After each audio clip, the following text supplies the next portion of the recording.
네, 저는 지금 전공이 지구 물리학인데 이게 보통 지구과학 쪽에 있습니다. 지구과학 안에는 지구과학을 물리학으로 설명하는 부분이 있고, 지구과학을 화학으로 설명하는 부분이 있고, 지구과학을 생물로 설명하는 부분이 있죠. 그래서 지구과학을 생물로 설명하는 곳이 바로 우리가 고생물학이라고 하는 화석 공부하는 그런 쪽이고요.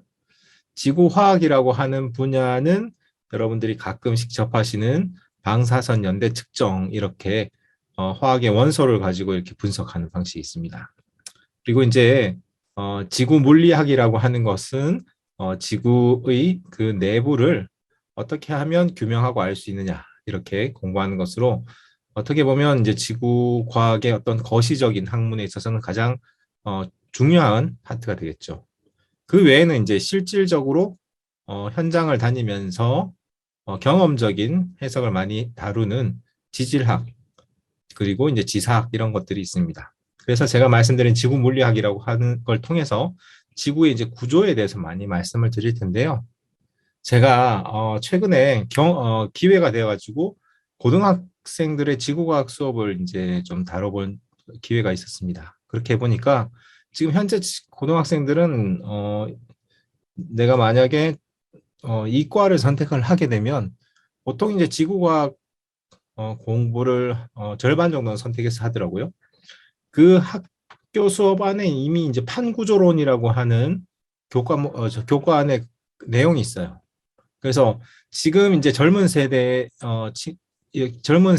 분들은 판구조론이라고 하는 내용이 조금 친숙하고 익숙하신 분들이 있을 텐데, 30대 후반이나 그 이후 연령층에서는 이제 판구조론이라고 하는 것이 뉴스나 이렇게 상식으로 들어보긴 했지만 좀 진지하게 배워본 적은 없으실 거예요. 그래서 오늘 내용은 그 판구조론이라고 하는 내용을 좀 많이 다루게 됩니다. 그래서 여러분들이 혹시나 기초가 없으실까 봐 많은 내용은 그런 좀 기초적인 과학적인 내용을 가지고 함께 다루게 될 것 같고요. 그 속에서 우리 그 주류 과학이 얘기하고 있는 판구조론, 그리고 우리가 성경이 얘기하고 있는 노아 홍수, 이게 어떻게 연결이 되고 우리가 어떻게 이해를 해야 되는지에 대해서 제가 한번 나눠보도록 하겠습니다. 혹시나 내용을 보시면서 너무 좀 어렵거나 이런 내용이 있어 보인다 그러면 그런 부분은 너무 이제 붙잡혀 계실 필요는 없습니다. 좀 어려운 부분은 그냥 이렇게 스쳐 지나가면서 이런 분위기 속에 이런 얘기를 하고 있구나 하는 흐름만 이해하시면 되겠고요. 또 쉬운 부분은 제가 이제 천천히 많이 얘기를 나눠서 설명을 드리도록 하겠습니다. 그러면 우리가 진짜 궁금한 게 있지 않습니까? 여기 계신 분들은 성경을 잘 아실 텐데, 우리 노아 홍수라고 하는 사건이 있었어요. 그래서 노아 홍수라고 하는 사건이 전 지구가 물로 잠겼다가 많은 땅 위에 기는 동물들과 하늘에 나는 새들이 다 이렇게 싹 죽었던 그런 엄청난 역사가 되겠는데, 그걸 어떻게 이해를 하면서 우리 현대과학과 어울려서 이해를 할 수 있을까? 이 시간을 통해서 한번 함께 해보도록 하겠습니다. 자, 그러면 제가 화면을 공유해서 한번 진행해 보도록 하겠습니다. 자, 지금 제가 이제 말씀드리는 거는 이제 지구 물리학을 기준으로 노아 홍수를 설명을 드리겠는데요. 이 제목에 보면, 귀퉁이에 보면 격변적 판구조론이라고 하는 어려운 용어가 적혀 있습니다. 오늘 한번 들어가 보도록 하겠습니다. 자, 우리 창세기는 노아 홍수 사건을 다루고 있는데요. 그 중에서 이 노아 홍수 사건이라고 하는 것은 어떻게 보면 창세기에 있는 대격변을 얘기하죠. 근데 이걸 이제 조금 지구 과학에서 또 지질학적인 관점에서 보자면 이 격변적 판구조론 사건이라고 보시면 되겠습니다. 여기서 이제 격변이라고 하는 것은 거대한 재앙적인 사건이라는 뜻이고요. 판구조론이라고 하는 것은 우리가 옛날에 배웠던 대륙이 이동한다라는 그런 개념에서 나오는 판구조론이 되겠습니다. 그래서 창세기 7장을 보면 우리가 이제 홍수 사건이 나옵니다. 이제 홍수가 시작되는 사건이 나오는데 큰 기품의 샘들이 터지며 하늘의 창문들이 열린다, 이렇게 표현이 돼 있죠. 그리고 40주야를 비가 내린다. 제가 드리는 노아 홍수 사건에 대한 설명은 우리가 과거에 이어져 왔던 그 설명과 조금 다를 수 있습니다. 그래서 현대 창조과학에서는 이제 하늘의 창문을 워터 캐노피라 그러죠. 어, 그 하늘에 있는 물층에 대한 이해를 하지 않고 있습니다. 그래서 물층을 주장하지 않고 있고요. 네, 그래서 이 하늘의 창문들을 옛날에는 하늘의 그 물층이 있어서 이게 이제 적외선을 많이 막아주고 온실 효과를 줘서 사람들이 오래 살았다 이렇게 설명하는 것은 약간 현대 창조과학계에서는 좀 이렇게 그 부분을 과학적 근거가 부족하다고 보기 때문에 그런 가설을 많이 이용하지 않고 있습니다. 자, 그렇지만 이제 계속 얘기를 진행하겠습니다. 그래서 홍수가 40일 동안 진행되었고 이렇게 해서 천안의 높은 산이 다 잠기고 모두가 이제 사망하는 그런 사건이 되겠습니다. 창세기 8장으로 가면 이 사건은 네, 물이 한 150일 정도에 걸쳐서 물이 지구를 덮고요. 그리고 이제 한 150일 정도는 이제 물이 감소하게 되죠. 그리고 이제 땅으로 나와서 땅이 이제 완전히 마르는데 한 70일 정도, 대략 한 1년 정도, 이제 정확한 날짜를 따지는 건 이제 신학자들이 할 일이겠지만, 이제 저는 대략만 보자면 한 1년 정도의 시간에 걸쳐서 이렇게 노아 홍수 대격변이 있었습니다. 자, 그런데 우리 진화론을 생각하면 태초에 빅뱅이 있었고, 이 태초의 빅뱅이 137억 년 전에 있었고요. 46억 년 전에는 이제 지구가 이렇게 시작이 되죠. 네, 이렇게 시작이 되는 이 관점에서 보면 지질 시대는 이렇게 지구는 이제 뭐 46억 년 정도의 긴 시간 동안 거의 대부분의 별일이 없다가 이제 5억 5천만 년 전부터는 이제 갑자기 생명체가 확 늘기 시작해서 진화가 되었다. 그러면서 지질학은 이렇게 진화론과 더불어 지구는 이렇게 판이 움직인다고 보고 있습니다. 대륙이 이렇게 붙었다가 떨어졌다 하면서 판이 이렇게 움직이면서 지구도 이렇게 바뀌어왔고 지질 시대는 이렇게 세분화돼서 얘기를 하고 있습니다. 이렇다는 얘기는 사실 주류 학계에서 이러한 지사학적인 지질 연대에 대한 개념을 벗어나서 얘기하는 것은 거의 굉장히 불가능한 정도로 이게 고생물학, 지구물리학, 지사학 이런 것들이 다 이어서 스토리텔링이 되어 있습니다. 그런데 이제 어떤 우리 마음속에는 이런 마음이 있죠. 그래서 하나님이 창조하신 것도 맞고 과학자들도 올바른 얘기를 하지 않을까? 그렇다면 우리가 빅뱅으로부터 출발을 했다 치고 창세기 하루 이틀 사흘 날이 좀 긴 시간이지 않았을까? 하나님의 하루와 우리의 하루는 다르다고 했으니까 이렇게 생각했는데 문제는 그렇게 해석하기에도 순서도 맞지 않습니다. 뭐 순서라도 맞아야 그 다음에 이제 긴 연대를 한번 생각해 볼 텐데 어쨌든 성경이 하나님이 주시는 영감으로 썼고 이게 이제 내용이 오류가 없다라고 믿는 사람 입장에서는 결국은 우리는 문제가 부딪히게 될 수밖에 없습니다. 과학이 얘기하는 진화론이 맞든지 성경이 얘기하는 창조론이 맞든지 둘 중에 하나가 맞을 수밖에 없죠. 유신 진화론이라고 하는 것은 이런 진화론의 생각을 받아들이되 그 뒤에 하나님이 계시다라고 믿는 거죠. 그런데 그런 개념에서 보면 이러한 조화가 전혀 이루어지지 않기 때문에 창세기에서 말하고 있는 창조 기사는 사실에 대한 얘기가 아니다 이렇게 주장할 수밖에 없습니다. 그래서 창세기가 사실이 아니다라면 성경의 어느 부분이 사실이냐 이렇게 들어가게 되죠.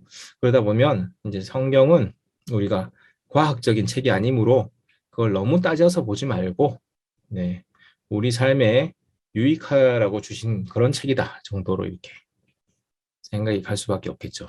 네, 그래서 유신 진화론이 문제다라는 얘기를 아마 다음 시간에 교수님께서 하실 것 같습니다. 자, 우리는 그럼 판구조론에 대해서 얘기를 드리자면 제가 짧게 얘기를 드리자면 대륙이동설이라고 하는 거 들어보셨을 겁니다. 대륙이 이동한다는 거. 바로 알프레드 베게너라고 하는 박사가 얘기를 했는데요. 자, 이게 대륙이 옛날에 하나로 붙어있다가 떨어졌다. 이런 얘기죠. 이러한 얘기가 좀 더 과학계에 대해서 좀 치밀한 연구가 이루어지고 나서 1960년대 후반, 70년대쯤에는 판구조론이라고 하는 이론으로 확립이 되었습니다. 그러다 보니까 이 판구조론이라고 하는 얘기가 생각보다는 굉장히 최신 가설입니다. 그래서 나이가 있으신 분들은 판구조론을 학교에서 배운 적이 없는데 그러실 수 있습니다. 왜냐하면 70년대 정설이 됐기 때문에 우리 교과서에 들어온 거는 이제 당연히 이제 뭐 2000년대 이후가 되겠죠. 그래서 요즘 세대들은 판구조론을 배우지만 과거 세대들은 배우지 못하셨을 가능성이 큽니다. 근데 우리가 지구를 들여다보면 이 바닷물이 싹 빠지면 이렇게 중앙에 이렇게 실밥이 터지듯이 쫙 갈라져 있죠. 여기가 이제 새로운 해양판이 생성이 되는 중앙해령이라고 하는데요. 이런 해령이 존재하고 과거에는 이 대륙과 양 대륙이 서로 붙어 있었던 거죠. 이러한 증거로는 우리가 1000피스짜리 퍼즐을 맞출 때 보시면 이 대륙과 이 대륙을 맞추면 형태가 딱 맞아서 딱 붙어요. 그런데 그 위에 그림도 일치하면 이건 하나 붙어 있었던 게 사실이겠죠. 그죠? 그런 것처럼 이 대륙과 이 대륙의 해안선이 일치하지만 붙여 놨을 때 이 화석의 분포 양상이나 이런 것들도 연속되고 즉 그림이 맞아진다는 거죠.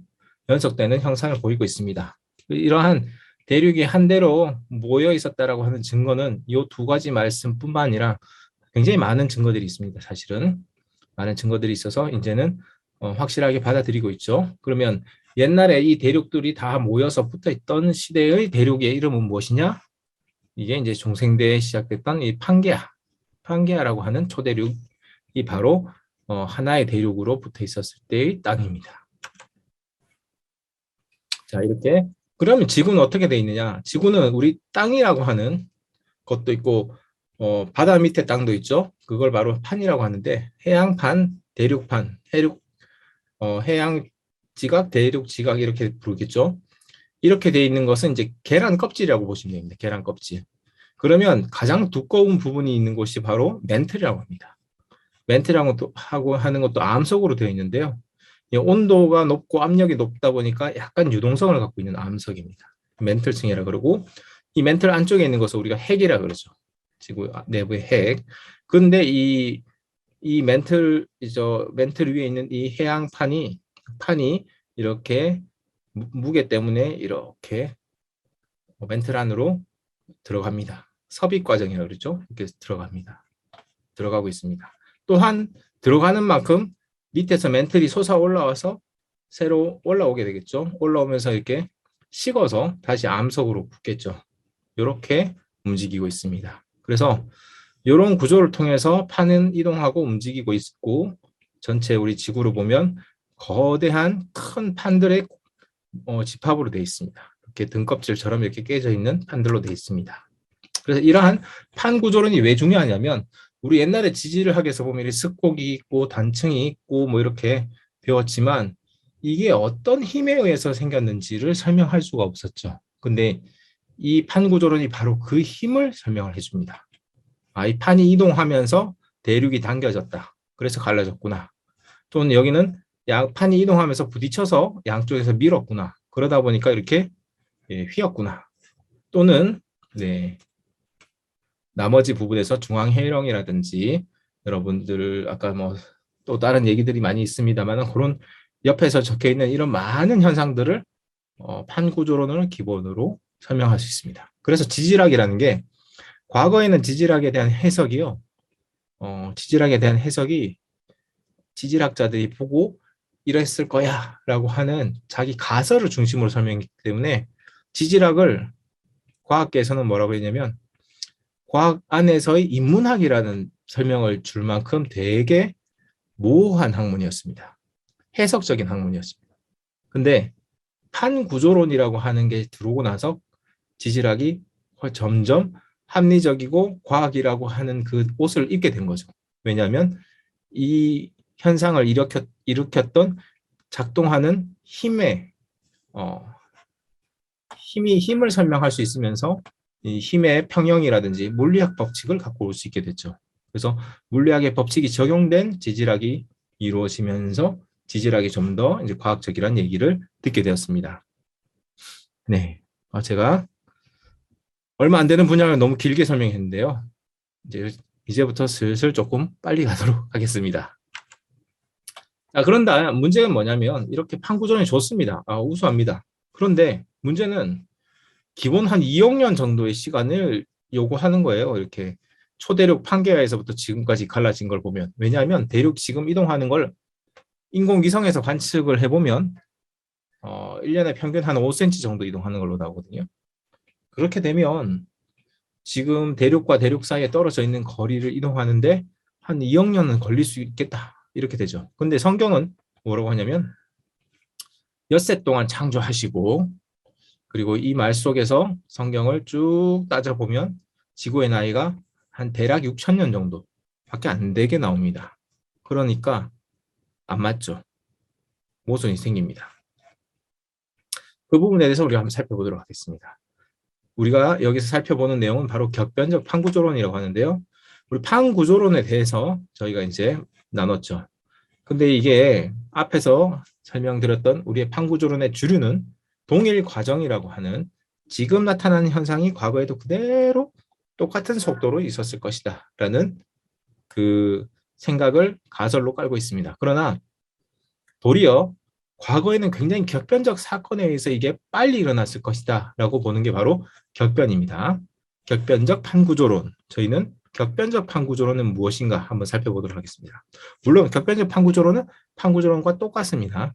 똑같은데 이제 한때 과거에 굉장히 빨랐다는 거죠. 이 부분에 대해서 우리가 이제 공학 하시는 분들은 시뮬레이션, 컴퓨터 시뮬레이션 연구를 하실 텐데 시뮬레이션이라고 하는 것은 바로 우리가 직접 실험하기 힘든 것들을 수학식을 이용해서 이걸 가상으로 컴퓨터를 통해서 돌려보는 것이 되겠습니다. 그래서 이 일을 했던 분이 바로 존 밤 가드너 박사님이라고 하고요. 여러분들이 인터넷에 보면 이렇게 홈페이지가 있습니다. globalflood.org라고 하는 홈페이지에 가시면 존 밤 가드너 박사의 격변적 판구조론 연구를 보실 수 있습니다. 이분이 연구한 이 내용은요. 자, 우리가 판이 이렇게 이동을 하게 되는데 처음에 이제 초대륙에서 판이 갈라지고 이동이 시작되는 순간 이게 이제 차가운 판이 이동하면서 멘틀이라고 하는 물질이 하필이면 이제 고철질 감남석 광물로 되어 있습니다. 이 광물의 특별한 특징이 뭐냐면 압력이 강하고 압력이 강하게 되면 쉽게 변형이 되고 점성이 떨어집니다. 그래서 이게 판이 일단 섭입이 빠른 속도로 시작이 되기 시작하면 여기 점성이 약해지기 때문에 위의 속도가 더 빨라지죠. 이 사이에 마찰열이 더 생기죠. 그래서 마찰열이 발생하고 점도가 떨어지고 다시 빨라지고 근데 더 빨라졌기 때문에 마찰열이 더 많이 생기고 그러면 점도가 더 떨어지고가 이게 선순환 구조가 가속이 돼서 점점 빨리 빠진다는 생각이 되겠습니다. 이 부분에 대해서는 이분이 이제 일찍이 3차원 유한요소법 모델링을 통해서 만들었는데요. 이분이 만든 모델링이 세계 최초였고 이분이 그냥 시시한 연구를 하시는 분이 아니라 이러한 연구를 통해서 네이처와 사이언스에 다수의 논문을 내신 분입니다. 그러니까 세계 최고 수준의 논문 연구를 인정받으신 분이죠.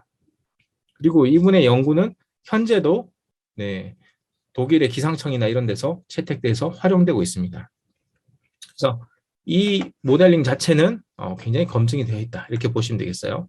그 내용의 수식은 이거 지금 보시는 것처럼 질량 보존의 법칙과 운동량 보존의 법칙과 에너지 보존의 법칙에 대한 식을 유한요소법을 통해서 계산하고 풀어서 만든 식이 되겠습니다. 그래서 그 당시에 풀 때 1980년대 처음 하셨는데 그때는 좋은 컴퓨터가 없었기 때문에 일본에 있는 크레이라고 하는 슈퍼컴퓨터를 이용해서 병렬 처리를 했고요.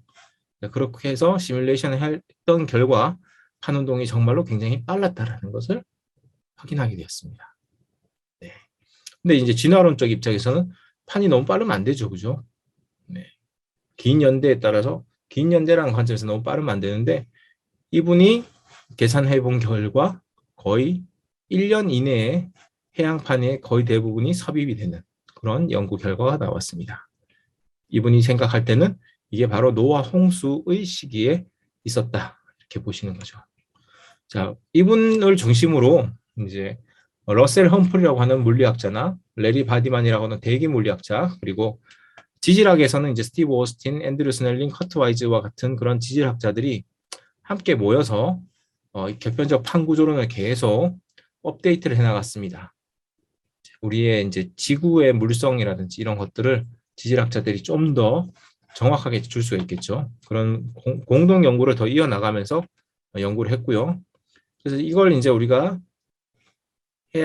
판과 상부 멘틀, 하부 멘틀이라고 하는 그 구조를 이제 2차원적으로 보자면 지금 보시는 것처럼 차가운 해양판이 멘틀 하부까지 순식간에 지금 202일이죠. 근데 몇 개월 만에 섭입되는 것을 보실 수 있겠습니다. 이때의 이제 응력과 점성도에 대한 그림인데요. 응력이 굉장히 이제 약화되고 점성도가 굉장히 떨어지는, 굉장히 미끄러진다는 거죠.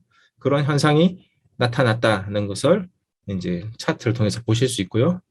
현재 이제 우리 지구의 구조에 대해서는 어떻게 되어 있느냐고 보자면 이렇게 진한 색이 차가운 색이 바로 차가운 해양판, 차가운 플룸이라고도 합니다. 이런 차가운 플룸이 섭입돼서 바닥까지 이렇게 내려가고 중간에는 이제 상부 멘틀과 하부 멘틀을 나누는 중간에 전이대라고 하는데 그 전이대 일부가 걸리기도 하고요. 네, 바닥으로 바로 내려간 것도 있고 그리고 빨간색이 이제 뜨거운 멘틀 성분인데 이게 바로 플룸이라고 합니다. 이렇게 플룸이 상승을 해서 올라가고 있고 이렇게 되어 있는 구조로 이해하고 있습니다. 이 이해하고 있는 구조가 바로 정확하게 모델링에서도 잘 나오고 있죠. 자, 그래서 초대륙 판계에서 보시면 뜨거운 해령에서 중앙 해령에서부터 해양판이 이제 생성되는 위치와 차가운 해양판이 섭입되는 것들이 잘 움직이면서 판이 이렇게 이동하는 것을 보실 수 있죠. 이렇게 시뮬레이션 한 세계 최초로 한 분이 바로 존 밤 가드너 박사님이 되고요. 이 시뮬레이션의 결과를 보시면 날짜가 120일 정도의 시간 동안 대륙이 이만큼 빨리 이동했다는 것을 보실 수 있겠습니다. 자, 이런 연구는 물론 3차원 시뮬레이션을 통해서도 이렇게 확인을 하셨고요. 보시다시피 멘틀의 온도는 하부에는 3000도 정도 되고요. 상부에서는 한 1000도 정도 됩니다. 그래서 한 3000도에서 1000도 사이에 굉장히 뜨거운 층입니다. 멘틀은. 근데 해양판은 바다를 접하고 있죠. 그래서 0도에서 4도 정도로 해양판은 굉장히 차가워요. 그래서 굉장히 차가운 판이 멘틀 속으로 이렇게 섭입하는 거로 보시면 되겠습니다. 그런데 자, 성경에 보면요. 제가 그러면 판 구조론을 끼워 맞춰가지고 노아 홍수를 억지로 맞추느냐 그런 것도 아닌 것 같고요. 자, 노아 홍수에 대한 설명을 이제 이사야에서 54장에 보니까 또 눈에 띄더라고요. 이런 걸 따로 정리한 사람은 없는데 또 저는 지구 물리학의 입장에서 보다 보니까 성경이 또 그렇게 보여요. 자, 산들이 떠나며 언덕은 옮겨진다. 이게 바로 대륙 이동입니다. 놀랍죠? 성경에 노아 홍수의 대륙 이동에 대한 설명이 있었습니다. 여러분, 노아 홍수는 그냥 홍수 났다 이렇게 생각하고 말하셨는데 제가 이걸 과학적인 용어로 판구조론과 연결을 했는데 실제 성경에 이러한 대륙 이동을 의미하고 있는 묘사가 이미 있었더라고요. 네. 아시죠? 여러분, 성경은 절대 틀리지 않았다는 거. 네. 이렇게 알고 들여다보면 또 신기하게 다 그런 맞는 얘기들이 다 있으세요. 자, 이런 연구는 지금 현재는 이제 그 후학들을 통해서도 계속 연구되고 있습니다. 이제 앞으로 그 우리 노아 홍수에 관련된 연구로는 격변적 판구조론이 굉장히 중요한데요. 저 연구는요, 여러분들이 전공을 하면서 지구 물리학을 전공을 하면서 주류 과학의 입장에서도 얼마든지 공부를 할 수 있습니다. 저 자체는 아까 말씀드린 것처럼 사이언스 네이처에 나올 만큼 엄청난 학문적 가치를 갖고 있는 연구가 되거든요. 이제 그러한 연구를 하고 있습니다. 그러면서 또 한편으로는 창조론자의 시각으로 이걸 이제 성경을 변증하기 위한 연구로 이렇게 이게 이면성을 가지고 연구를 할 수 있는 아주 특별한 분야가 바로 이 격변적 판구조론이고요. 이런 연구를 이제 지금 하고 있는 후학 연구자가 있습니다. 이제 현재 고대학의 교수를 하고 있는데요, 미국에서. 이분이 하고 있는데 격변적 판구조론을 계속 이어서 좀 더 세련된 이론으로 세련된 수정 이론들을 연구하고 있습니다. 놀랍게 이분이 또 한국인입니다. 많이 기도 부탁드립니다. 그분이 이렇게 우리가 그 멘틀 속에 아까 그 잠깐만 말씀드릴 이런 부분은 여러분들이 정말 내가 무슨 말인지 이해가 안 간다 해도 괜찮은 부분이에요.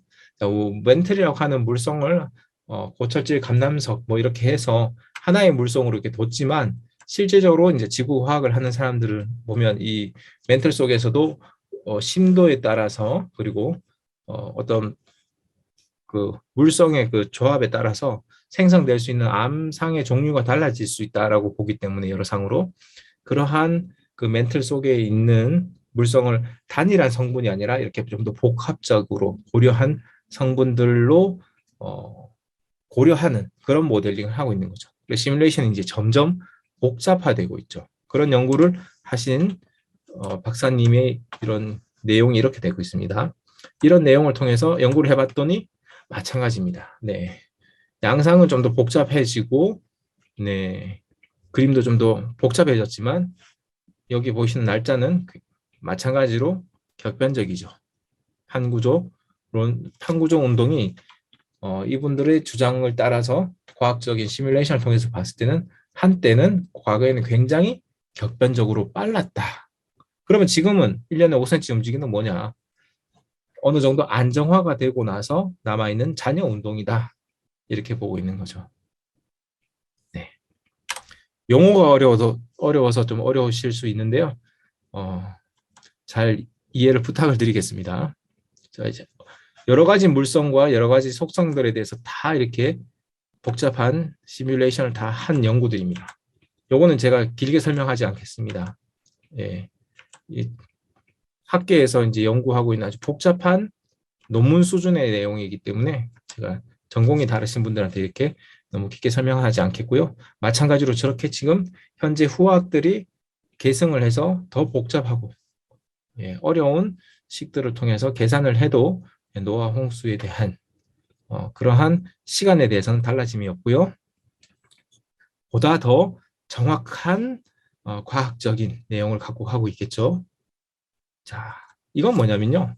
제가 이제 사실은 이제 국내에서 이 판구조론 연구하시는 연구자들을 R&D를 평가하는 그런 평가위원으로 종종 많이 가고 있습니다. 그러다 보니까 최근 이제 국내에서도 많이 판구조론에 대한 연구를 하시는 분들이 있는데요.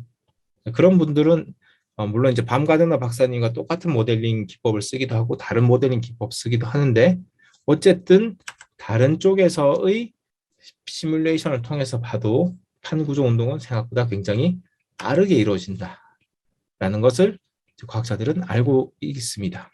물론 뭐 이분들이 계산한 결과가 빠르다고 해서 노화 홍수 1년 주기 안에 탁 떨어지는 건 아니고요. 그거보다는 훨씬 길 수 있지만 우리가 주류에서 생각하는 지사학적인 연대에는 많은 차이를 보일 만큼 생각보다 훨씬 빠릅니다.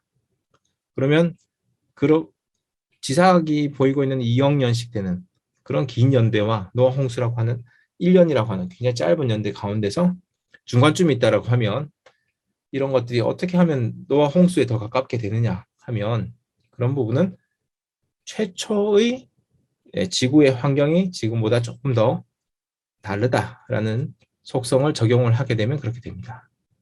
지금에 있는 지구는 판의 온도나 이런 것들이 순환을 하면서 새로 생성되어 있는 어느 정도는 온도가 약간 더 높은 상태에 있는 거고요. 최초에는 좀 더 온도가 더 차갑고 밀도가 더 높다. 그러면 속도가 더 빨라지게 됩니다. 그런 차이가 있습니다. 잘 이해가 안 되시죠? 괜찮습니다. 제가 설명하는 것 중에서 이해가 안 되는 부분이 있다고 생각하면 중요한 건 아닙니다. 그래서 이 격변적 판구조론을 통해서 우리가 봤을 때 판의 운동이 매우 빠르다. 그리고 이 모델링의 성과는 뭐냐면 판이 정확하게 이동해서 판계에서부터 지금까지 오는 것을 잘 나타내고 있다. 그러니까 어떻게 보면 이 시뮬레이션 기법 자체가 틀리지 않았다는 거죠. 근데 틀리지 않은 기법을 통해서 봤을 때는 과거에는 빨랐다는 얘기죠. 그렇다면 시뮬레이션 이외에 이걸 지지하는 증거들이 있느냐? 그것도 이제 우리가 관심을 갖게 됩니다.